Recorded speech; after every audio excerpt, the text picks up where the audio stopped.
பாருங்க, எங்களோட வழக்கப்படி பொண்ணு பாக்குறப்பவே பொண்ணை எடை போட்டு பொண்ணு எவ்வளவு எடையோ அவ்வளவு தங்கத்தை நீங்க எங்களுக்கு வரதட்சணையா கொடுக்கணும். அவ்வளவுதான் செட்ட. இது ஏற்கனவே பாரமா இருப்பா. அந்த அளவுக்கு தங்க வர You have no choiceங்க. வரதட்சணை கொடுத்து தான ஆகணும். அட்வான்ஸ் புக்கிங் நினைச்சுக்கோங்க. நம்புங்க. இந்த சேலஞ்ச் ஓகே. 22 கேரட் தங்க காசு. அது மட்டும் இல்லாம 7 நாளைக்கு போட்டுக்கிற தங்கம். பாம்பே தங்க பிஸ்கெட்.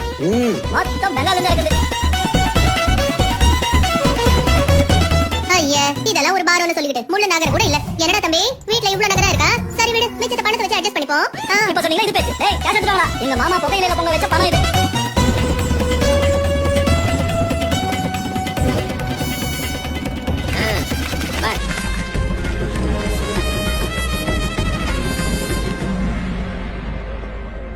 டான்ஸே சார் மொத்தத்தையும் சீஸ் பண்ணி சீல் போடுங்க. நான் ஸ்டாம்ப் போட்டு சைன் பண்றேன். Okay, sir. We are from income tax department.